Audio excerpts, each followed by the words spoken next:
This Anywhere presents Snow Files, the wrongful conviction of Jamie Snow and how they got away with it. Snow Files, Episode 5, Hindsight is 2020. The mission of the Snow Files podcast is to expose the misconduct of the state's attorney's office under Charles Renard. It is not our intention in any way to disparage the current state's attorney's office or the Bloomington Police Department.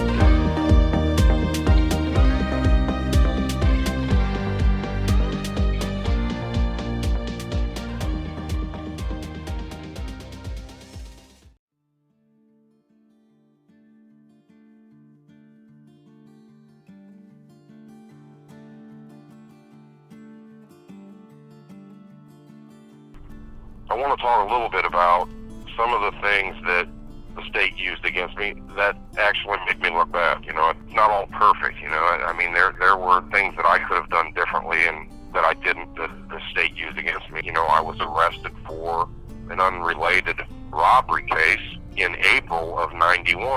I was arrested in St. Louis at my sister's house for a robbery of a Freedom gas station, and I resisted arrest. I didn't want to go to jail, and they took great liberties with that case beyond, you know, what you would believe. But I was arrested at her house. I was picked up by Detective Charlie Crow and a detective named Russell Thomas the next day, which would have been April 24th of 1991. Detective Crow, Detective Thomas, and another detective named Michael Bernardini, were all members of a multi-jurisdictional task force that was formed to try to solve this rash of armed robberies that was going on in Bloomington at the time. I mean, there was like a never-before-seen rash of these armed robberies that were going on in Bloomington, and this multi-jurisdictional task force was put together to try to solve them armed robberies, and then it I guess, segued into the murder and robbery of Bill Little.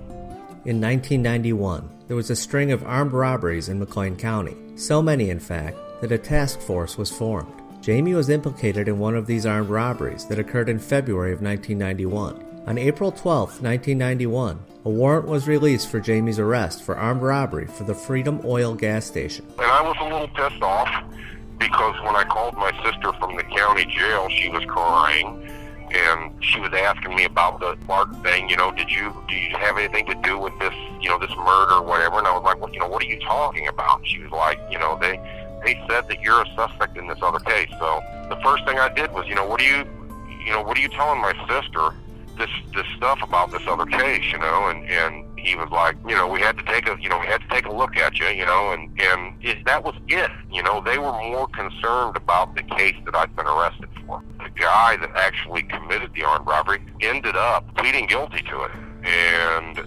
he ended up going to the grand jury and telling the grand jury, you know, that he didn't give me any of the money, that he did it all by himself. So, you know, I was being arrested in April of 91. I was being arrested under the statute of accountability. I wasn't the one with the weapon, but they were saying that I was accountable for this other person's actions. The very next day after after we got back to the police station, Detective Crow went home. Detective Thomas and Bernardini were questioning me about the case that I'd been arrested for. They were asking me a bunch of questions about it, and we ended the interview, and they booked me into the county jail. The very next day, Detective Thomas went to the grand jury and testified under oath, and we're going to put it up there and let you see his testimony from April of 91.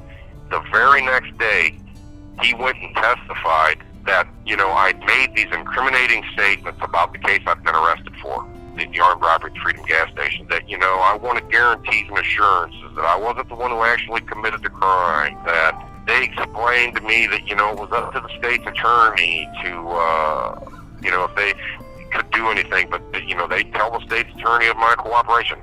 Tina Griffin asked him specifically, she said, you know, have you had a chance to talk to Mr. Snow? And he said yes, and she said, what specifically did he tell you about this case, the armed robbery at the Freedom gas station? That's when he went into the whole, he wanted guarantees and assurances, this and that, and all of this stuff. The very next day after that interview, he was testifying about these statements about the case I've been arrested for. The following is an excerpt from the 1991 grand jury testimony from Sergeant Thomas concerning Jamie's involvement in the Freedom Oil gas station robbery. Question. And just yesterday had a chance to actually track Mr. Snow down, is that correct? Answer. Day before yesterday, he was arrested by the Webster Grove, Missouri Police Department. Question. And did you, as well as other officers, or at least one other officer, had a chance to actually meet Mr. Snow yesterday? Answer. Yes, I picked him up along with Detective Charles Crow. We picked him up at the St. Louis County Jail and brought him back up to Bloomington. Question. Did you have a chance during your contact with him to discuss this, specifically the Freedom Oil case with him? Answer. Upon arrival at the station, Charlie went home and Sergeant Michael Bernardini with the Illinois State Police DCI Task Force 6, who is assigned to the task force, the Bloomington Homicide Task Force, along with myself and several others. Sergeant Bernardini and I did the interview. Question. Now, prior to asking him any questions about that, you read him his Miranda rights? Answer. Yes. Question. And what information did he give you about his involvement in the Freedom Oil robbery? Answer. He didn't deny it. He was wanting assurances. He said he would be able to explain everything, that he didn't actually do the armed robbery, but he wouldn't discuss it until he had assurances, which we told him we cannot. We have no authority to make any type of deals like that. That's up to the state's attorney. Mrs. Griffin, I don't believe I have any other questions.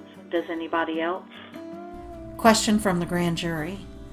You said that James Snow you found out, is a lookout outside. Did he possess a gun, or has anything come forward that he had a gun, or was he just standing outside the building? Answer. No.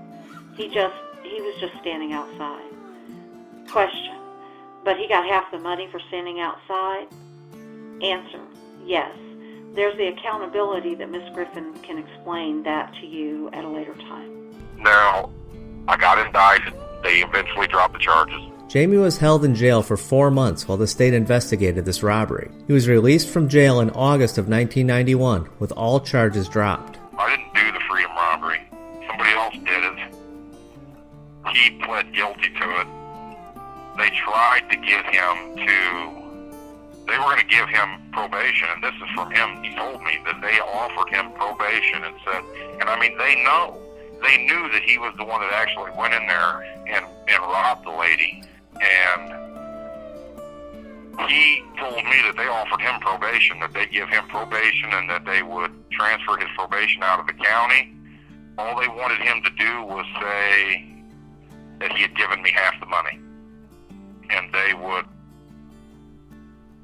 give him probation and transfer it out of the county, because him giving me half of the money would have made me accountable for his actions, which he ended up testifying to the grand jury that he didn't give me any of the money. So I didn't do the robbery. In June of 1991, lead murder investigator Detective Charles Crow approached Jamie about a lineup for the Clark Station case. Jamie said he was not going to be in it. Against his better judgment, Jamie eventually participated. Carlos Luna, Juan Luna, Danny Martinez, and Gerardo Gutierrez all viewed that lineup, and all were unable to identify Jamie as the person they saw leaving the Clark Station on the night of the crime. They forced me to stand in a lineup, and I say forced because that's exactly what they did. They forced me to stand in a lineup. And, I had an attorney at the time named Richard Quartz.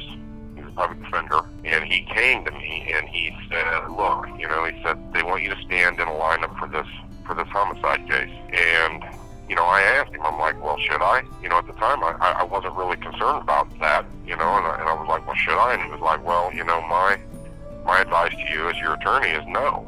He said there are plenty of people in prison for crimes they didn't commit based on faulty eyewitness identification, so I would tell you no. And I'm like, okay, fine, I tell him I'm not going to do it. It was a really short amount of time later, I get a letter from Mr. Quartz in the mail saying, hey, there's been a change. They're going to make you stand in a lineup. You don't have a choice. And, I was really upset about that because, he had just told me that I didn't have to, and then all of a sudden now he's telling me that I do have to. I hadn't been in front of a judge. Nobody had shown me a court order telling me I had to do it. So I was more angry than I was afraid. When I got down there, I mean, I was pissed off. You know, I didn't want to stand in the lineup. And it wasn't out of a fear of being identified. I was just really pissed off. I just didn't want to do it. When it was over with, and I mean, they made a big deal about it, but the bottom line is, you know, they didn't have to force me into the lineup. They didn't have to physically put me into it. I went in there and I stood for the lineup. And when it was over with, you know, I asked my attorney, I was like, okay, so, you know, what's up? And he says, you're all good. You know, nobody identified you.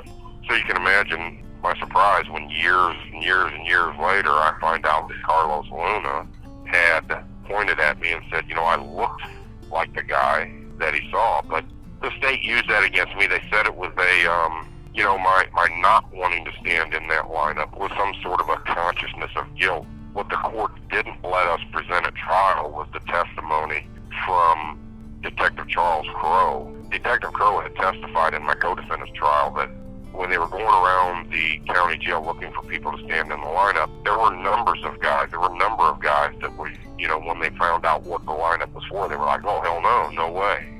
They let that testimony into my co-defendant's trial. She was found not guilty. I think it was important for the jury to know that I wasn't the only one that didn't want to stand in that lineup. And it wasn't out of a consciousness of guilt. People just find out what you're being asked to stand in a lineup for, and they're just like, oh, hell no, no way. That testimony came out in Susan's trial, and she was found not guilty, but the court wouldn't allow me to present it, you know, in my trial. So, you know, I just want to keep it real with you guys, you know. I just want you to know the whole story. There's no way that I'm going to be able to get you to fully believe in me and 100%, you know, trust in me if I don't give you all the information, and even the information that, you know, may not paint me in the best of light. But I think it's important for you guys to know it. During his trial 9 years later, the state was allowed to introduce evidence that Jamie was reluctant to participate in that lineup and had to be told that he could not refuse. At the start of trial, the prosecutor, Tina Griffin, generously elaborated in her opening remarks. She stated, in June of 1991, Bloomington police conducted an in-person lineup at the McLean County Jail. The defendant was asked to participate in that lineup, and he refused. The defendant was visibly nervous, visibly shaking, and he continued to refuse. He was told he really didn't have a choice. He had to participate in the lineup, and he still refused.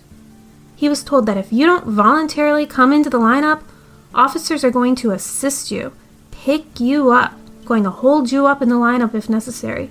But you don't have the right to refuse. You have to participate. And he still refused. And he was still visibly shaken.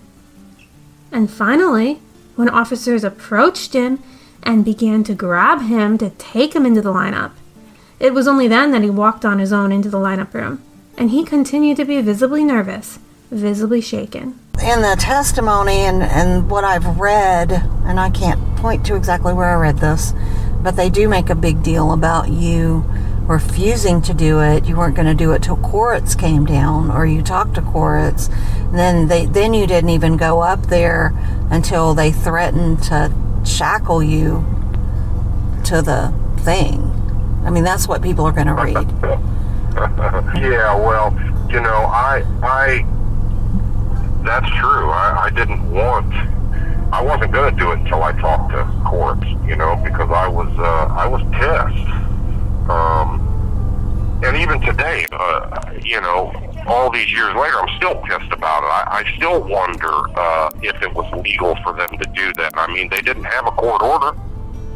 If they'd have wanted to get my DNA, they would have had to take me in front of a judge and get a court order to take my DNA. They couldn't have just come to my cell and held me down and took my DNA. You would have had to have a court order. They didn't have a court order to force me to stand in line. So I still wonder if it was all above board.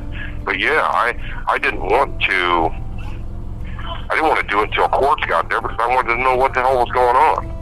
And they make a big deal about it. I wish they would have took me into that lineup and had me shackled or was holding me up, visibly forcing me to stand in the lineup. I wish they would have done that. That would have completely tainted the whole lineup beyond belief. But in hindsight, I should have just did it. I was just pissed that I had an attorney telling me I didn't have to do it, and his legal advice to me was don't do it.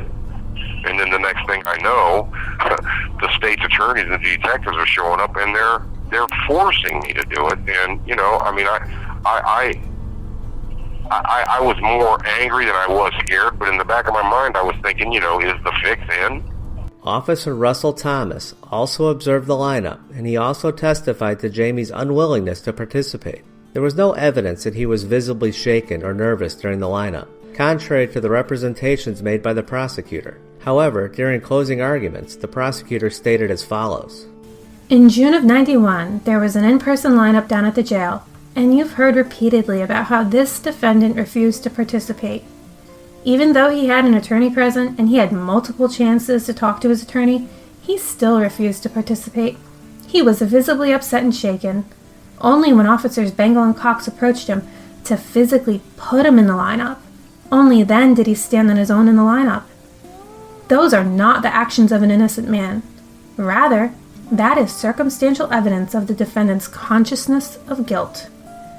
This defendant would like you to believe that those were not actions of a guilty person, but rather they would be actions of someone innocent who was concerned with being misidentified. And you'll recall the defendant played down his resistance. He wanted you to believe that the only thing he was concerned about was that he had his attorney there to be a witness for the lineup. And so he brought his former attorney, Mr. Quartz, to try to support his position. Well, that was the problem. Mr. Quartz couldn't support the defendant's position. I was just pissed off. I didn't do it. I didn't commit the crime, and I didn't want nothing to do with it. I didn't want to have no part of it. But Jamie's reluctance to participate in the lineup was in fact consistent with that of an innocent person who feared misidentification. Nearly 2 years after this lineup, on November 15, 1993, lead investigator Charles Crow cleared Jamie of Bill Little's murder, based on the fact that he did not fit the suspect description. The very first thing they did when they picked me up in St. Louis was Detective Thomas came up to me and he looked at my chin. He grabbed my chin. He was moving my chin around. He was looking at my chin. He was looking at my ears. He was looking for a scar on my chin or an earring in my ear, earring holes from earrings or an earring in my ear based on the description by Gerardo Gutierrez. So they believed Gerardo Gutierrez was the one who saw the killer. They knew of everything that we've already told you guys about Danny Martinez and Carlos Luna. So, they knew that it was probably Gutierrez who actually may have seen the killer. After being cleared during the investigation, Jamie went on to lead a normal life and started a successful tree cutting service. Detective Crow retired in 1997, leaving the case unsolved. When the cold case detectives reopened it, they re-scrutinized Jamie based off the 1991 armed robbery, and they began gathering jailhouse snitches to justify their suspicions. Jamie was arrested for the murder on September 29, 1999. Now fast forward to the year 2000, December of 2000, at my trial for the murder of William Little. The same detectives came in and testified. Now all of a sudden, 10 years later, those statements were about the homicide case. Now I wanted guarantees and assurances about the homicide case. Now I could explain everything about the homicide case. When I finally got the grand jury testimony and seen that they had testified to the grand jury about these statements and attributed them to an unrelated case, and then came in 10 years later and attributed the same exact statements to the case that I was on trial for, it was unbelievable, and it's still unbelievable to me today. The following is an excerpt from Sergeant Thomas's testimony in Jamie's trial in 2001 concerning Jamie's interview upon his arrest in 1991 for the Freedom Oil gas station robbery. Question. Now, during the course of the conversation with the defendant, did he ask any other questions of you and Agent Bernardini? Answer. He wanted to know what would happen to him if he knew something. He was asking for guarantees or deals. Wanted to know if something, I believe his question was in reference to any type of sentencing or something like that. Question. And what response did you and Agent Bernardini furnish to him when he would ask you what would happen to him if he gave the information that he had? Answer. We advised we were not allowed to make deals or guarantees, that we would take any information and forward it to the state's attorney's office.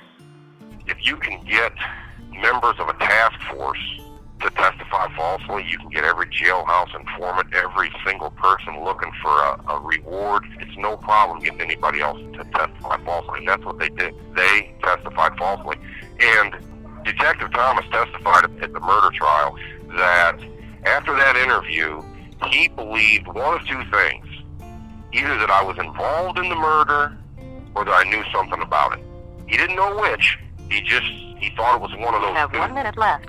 When Thomas says, I thought he was involved or he was there, he knew something about it, right? I really want you guys to think about something, right? Here's two members of a task force, a multi-jurisdictional task force put together to try to solve these cases. So I'm going to give them the benefit of the doubt. They're like the top of their class, they're like educated and I don't know, maybe smart. What I really want you guys to think about is, what did they do with the information from that interview? Right? You think I'm involved in this homicide? Your radar is seeping now. Your interest is piqued. You think I was involved in this homicide? You believe I've made these incriminating statements? What do you do with that? I know what I would do, and I'm not even a detective. I mean, they didn't go to my sister's house and knock on the door and say, hey, can we come in and look around? We're looking for these items that were stolen from the gas station. We're looking for a long black trench coat or a brown windbreaker or a motorcycle jacket, or a 22 or a 25 caliber handgun or ball caps or whatever. They didn't go to my sister's house and do that.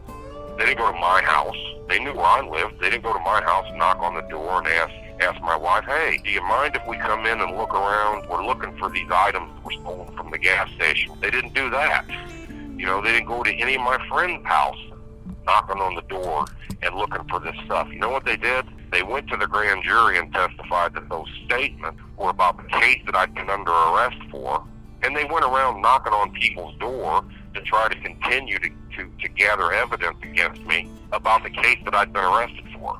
So, you have to try to read between the lines and put a little common sense into it.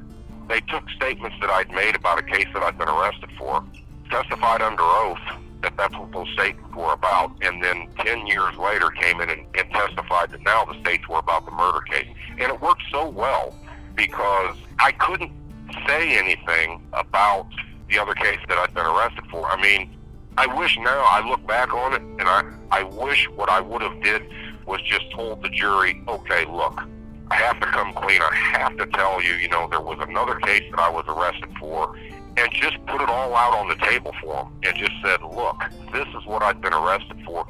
This is what these statements were about. They've already testified under oath that this is what these statements were about. But I guess at the time we were probably, or I was worried or afraid that they would just automatically, okay, man, he was arrested for this other robbery. He must have done this one too. It would have just made me look even worse. But now in hindsight, I look back on it and I think, the jury may have actually appreciated the fact that I'm putting it all out on the table for you. I don't have to tell you about this, but I'm going to tell you about this because it's the only way that you're ever going to be able to come to the right conclusion. You're going to have to know everything. So you said you could decide the case based on the evidence that's in front of you, and I'm going to believe that you can, and I should have put it out there on the table for them. It would have taken away the state's ability to present this evidence without being checked and without being backed up. Made me look bad. It made me look bad. I testified. I got up there and I testified to exactly what I'm telling you. when we were talking, I was talking about the case that I'd been arrested for, and I wasn't saying we weren't even talking about the murder at the Clark gas station. I'm telling you, as soon as they checked my chin and my ears, they didn't care about the Clark case.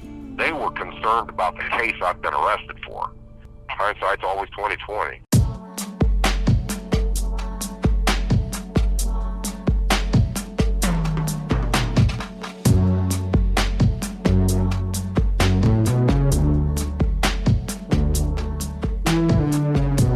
Tam, Jamie had mentioned that there was a task force set up to try and solve a string of robberies in Bloomington, and that the Clark murder was high priority on the list.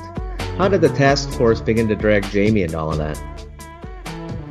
Well, Jamie had been in trouble before, so from everything we've read, we think it was just a usual suspect kind of thing. We know now that they had several suspects. There are over 600 leads that we got through FOIA. And we've identified 5 alternative suspects. And these are people that they they cleared, but they didn't say how they were cleared or why they were cleared. Between October 1988 and September of 1992, there were 33 armed robberies, according to the Pantograph. And that's why that task force was set up. Now, the rumor mill is that those robberies stopped after Jamie was arrested for freedom.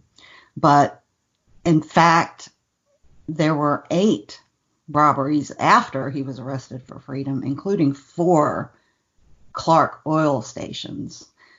So in 1991 alone, there were 17 robberies. So, I mean, there was a very good cause for a task force. But there was only a couple of people that I've seen that robbed multiple places and got arrested for that. And that was like 3.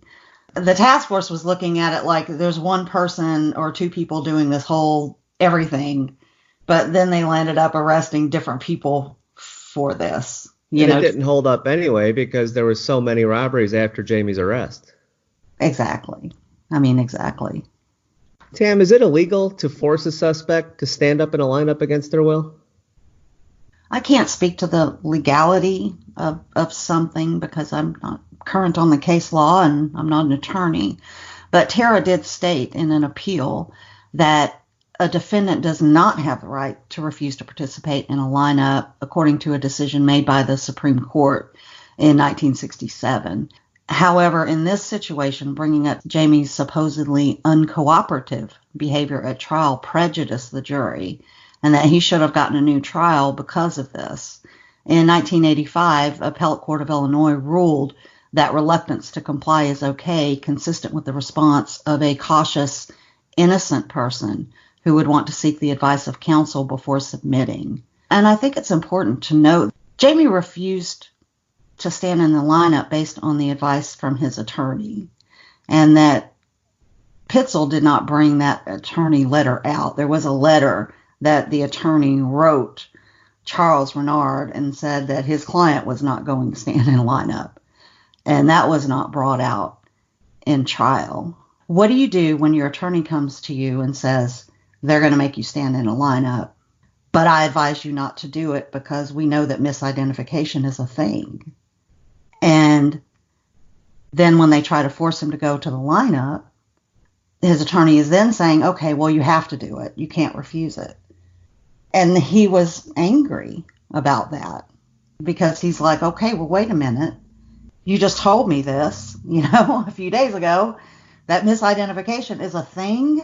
And now you're saying that I have to stand in this lineup? That could definitely make you unnerved. Sure, put him in a really bad position.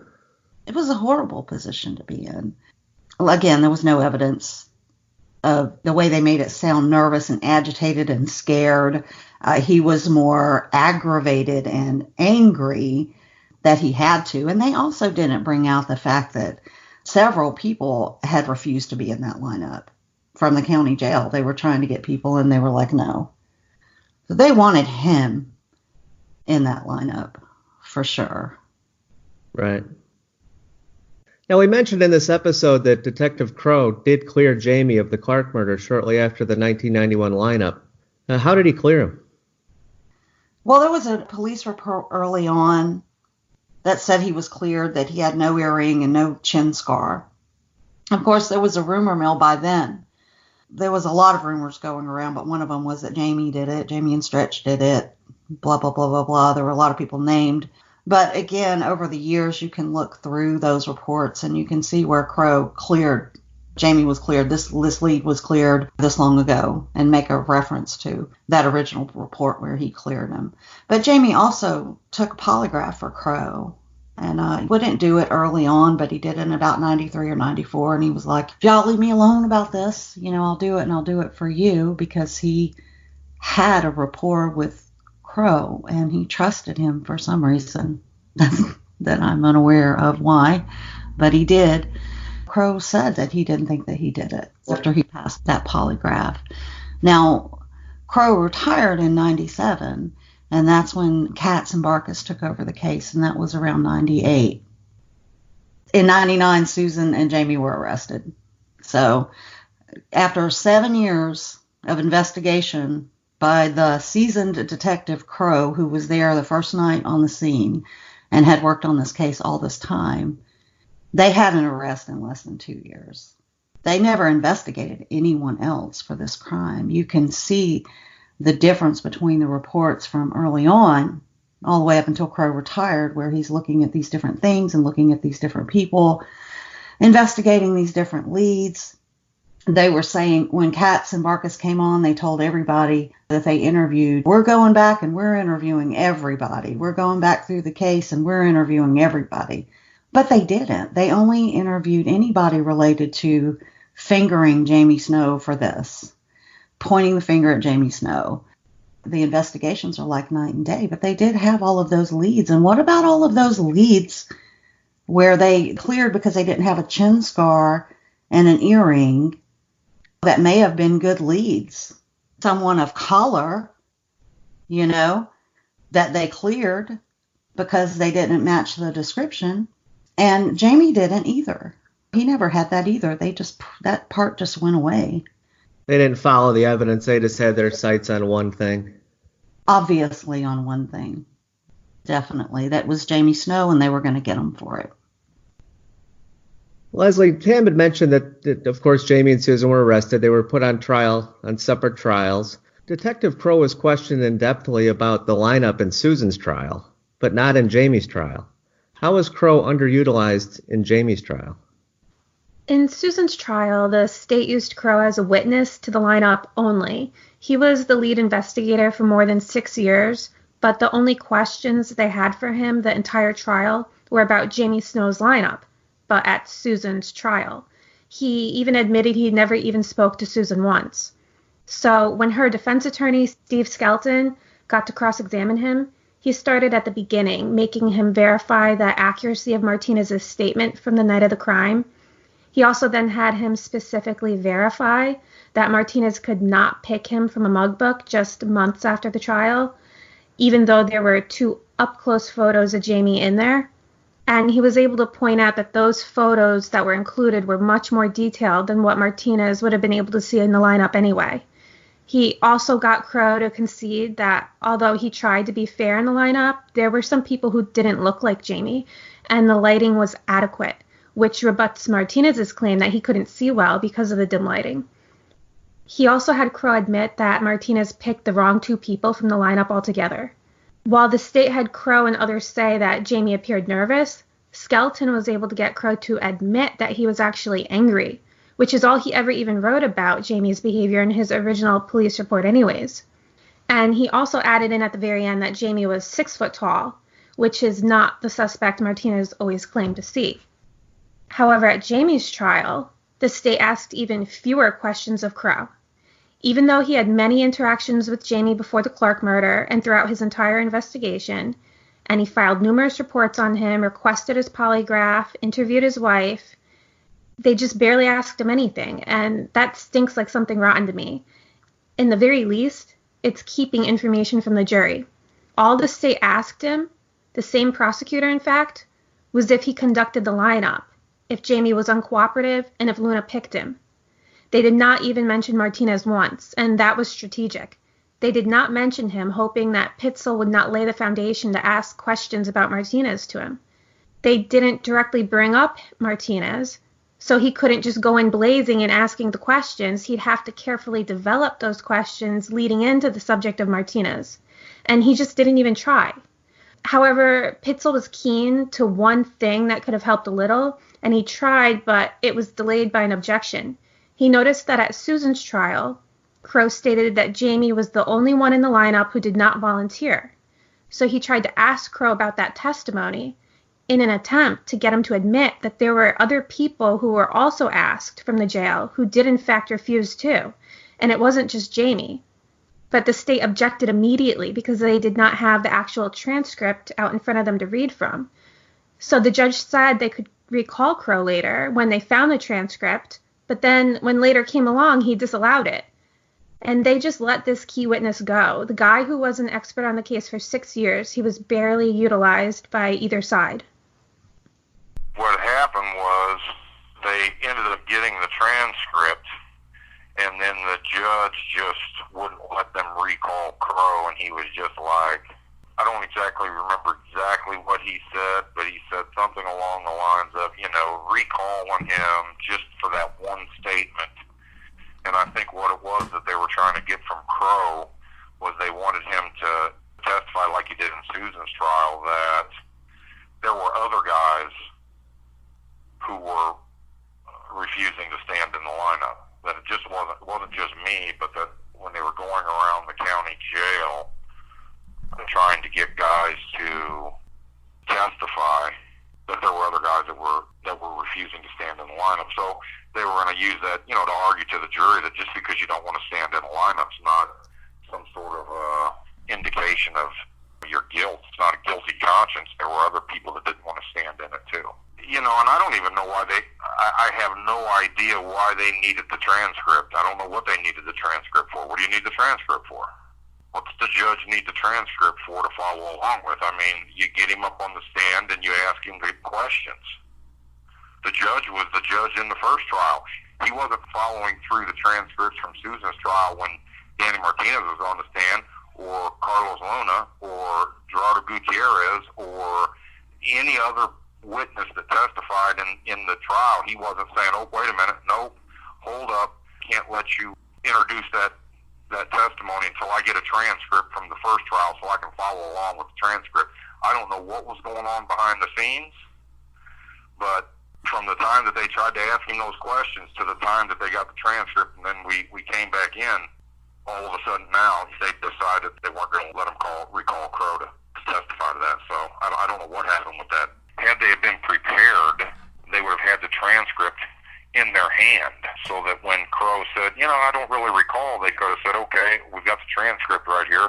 We'll just refresh your memory. I mean, that's what you do with a witness. You have whatever questions you're going to ask this person. If you're prepared to question this person, you have everything right there ready to go so that if the person says, well, I don't recall or whatever, you can refresh their memory with what you got. So for Pat Riley to say, oh, well, we don't have the transcript right here, we'll have to get it, is just an example of their being unprepared. They should have anticipated Crow saying, I don't recall. Leslie, Detective Russell Thomas's testimony over the years was kind of similar to what we saw with Danny Martinez, where it changed to fit a narrative and then just got worse and worse over time.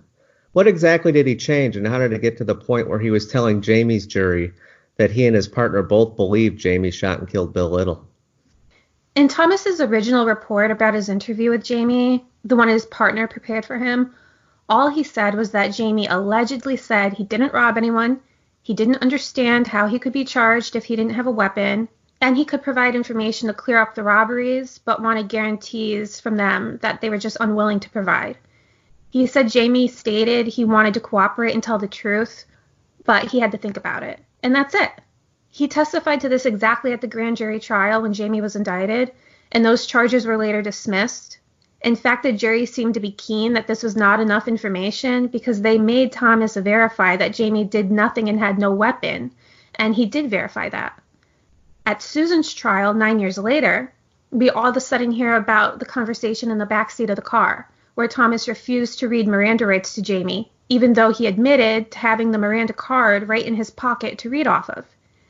and that this case was a high priority. He said he was so concerned about coercing him in the backseat of the car and having an intense conversation with him while he was armed. So he just kept deflecting Jamie's alleged questions about why he was a suspect in the Clark murder, apparently for a whole 15 minutes.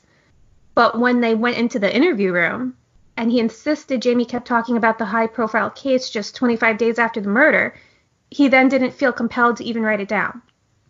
Now, 5 months later at Jamie's trial, the story gets worse, like with everybody else. The story elaborates into Jamie supposedly only being concerned about the Clark murder and not at all about the robbery in which he was just forcibly arrested for at his sister's house.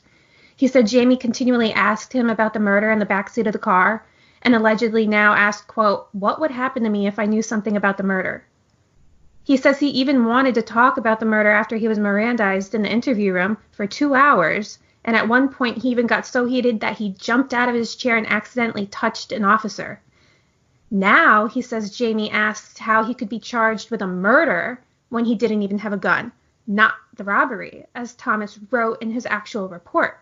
He actually wrote down the word rob and then testified to the grand jury about it, also using the word robbery, never murder. Thomas then gets back to his original report and starts to say that Jamie said, "What do you want me to say?" And he says, "The truth." And Jamie said he's afraid to incriminate himself, but is willing to cooperate later. So you see, at Susan's trial, they're introducing this secret car ride conversation about the highest priority murder in town. And then when she gets off, by Jamie's trial, they just replace the word rob with murder and then circle back around to how scared and agitated he was about it. That's how they pulled that one off, and Pitzel let them get away with it. And just to reiterate, there was nothing in that police report from Freedom, that car ride. They said nothing about a murder. And Jamie might have said this before, but in case he didn't, they didn't go search his sister's house, get a warrant to find a weapon because there was no weapon at Clark. You know, they didn't go to his house and search it, try to find a weapon. They weren't knocking on people's door, asking them about the Clark murder. They weren't doing any of that in reference to Jamie Snow being a suspect in the murder case. I mean, really, it's simple. They went there, they checked his chin and his ear and saw that he didn't have a scar, and they were all about the Freedom robbery. That's what they were arresting him for. And they didn't say anything about the Clark murder. Not until his sister called him crying, saying that why are they arresting you for this Clark murder? Then he asked the detectives, "Why are you telling my sister that?" That's when the Clark murder came up. Right. So they just twisted it around. They used the same testimony in the grand jury of the Freedom robbery as and his testimony in the Clark murder 10 years later. They used the same, as Leslie said, they were just replacing rob with murder. That's insane. They lied on the stand. They knew what they were doing. And we have proof of that. Yeah. Leslie, Pitzel did cross-examine Russell Thomas for a long time. I mean, even longer than Steve Skelton spent on him during Susan's trial. But we know now, obviously, that he wasn't nearly as successful at all. Where did he go wrong? The biggest mistake Pitzel made was not questioning Russell Thomas about his grand jury testimony. Yes, he brought up his interview report and ruthlessly made him admit that he never included the word murder once. He did a real good job at that. But he didn't even mention the testimony he gave to the grand jury, where he also didn't use the word murder once, and even said himself that Jamie was not accused of ever having a weapon. Skelton didn't bring this up in Susan's trial either, so if Pitzel was trying to wing it and just copy him, he wasn't prepared. By Jamie's trial, as you just heard, the story about the car ride had gotten so out of control and exaggerated so much, now with actual quotes being used. And obviously Pitzel was not expecting that, and he could not combat it without proper pretrial preparation. The other terrible thing Pitzel did was bring up that thing he liked to say over and over again, that thing where he goes, "Well, you didn't see Bill Little get shot, so how do you know it was Jamie?" Like, why would you ever say that, especially to a cop? It's outrageous. He actually tried to get Thomas to agree on the stand that he was wrong in his belief Jamie was the shooter because he didn't see him do it with his own eyes. What the hell? Of course, Thomas was offended and doubled down, and then actually said he and his partner both believed Jamie Snow killed Bill Little clear as day to the jury because Pitzel encouraged those words to come out of his mouth. The other issues were in what he didn't ask, how he didn't attack his credibility in other ways. Charles Renard got Thomas to say his report was only half a page long. So why didn't Pitzel ask him if it was a normal procedure to reduce a 2-hour-long interview down to half a page? And since he said Jamie was a murder suspect after that interview, why didn't Pitzel ask him to describe the murder investigation he did after Jamie left? What kind of surveillance did they do on Jamie after this? None of that was asked to Russell or even Crow. And I'd also like to point out that at the beginning of Pitzel's cross-examination of Thomas, he gets him to admit that he is only now a patrol officer, no longer a detective. And he makes a dig at him. He says, okay, then I will call you Officer Thomas from now on. And I enjoyed that dressing down thoroughly, but it made me wonder, was he demoted? Why was he no longer a detective after serving 30 years on the force? He was a detective since 1989, so what happened? Why didn't Pitzel bring that up and just ask him to attack his credibility? So as you can see, Pitzel failed miserably with this witness and actually did some damage of his own. Sam, these sound like a lot of serious issues that can be taken up on appeal. What has gone on with these over the years in the courts? Well, he lost his direct appeal, and then he's filed a post-conviction petition and then amended it with new evidence. What's important here is that, yes, he's filed this. The judges have denied for various reasons. They've denied over the years. But he can't even get an evidentiary hearing. And as we move further into this, you'll see why that's so important. These people have never been heard in court on appeal. These discrepancies have never been heard by a judge from the witness so they can verify and validate their credibility. For example, if there was an evidentiary hearing, then we could get Danny Martinez on the stand. Carlos Luna, Juan Luna, Pilo, everybody that was there that night, and ask them questions about what we know now and what we know that is different. Charlie Crow, all of these issues with Thomas and Sanders. We've known people to get a new trial. We've known people that have had 4 trials. And it's just astounding to me with all of these issues that he has never even gotten an evidentiary hearing, which is just in front of a judge, and they bring the witnesses up and question them to see if it warrants a new trial. And I think that's the most important takeaway from this. But, we're not stopping. We have other things that we can work on, and we're working on the DNA motion as well. In this episode, we explained how Jamie was implicated in an unrelated crime he did not commit and threatened with force to stand in a lineup, only for charges to be dropped. When detectives and prosecutors needed a suspect for a murder 8 years later, they worked together to alter an interview from an unrelated crime that would insinuate consciousness of guilt. But since the lead detective already cleared Jamie, detectives used their previous testimony from the Freedom Robbery grand jury in the Clark Oil trial, insinuating to the jury that Jamie was concerned about the murder. If you have any information that may help Jamie, please call the tip line at 888-710-SNOW. There is a $10,000 reward for any information leading to a new trial or the exoneration of Jamie Snow. But it wasn't only people of authority that lied to put Jamie away. People who were afraid of local law enforcement had their own stories for his jury. How did they get away with it? That's next time on Snow Files.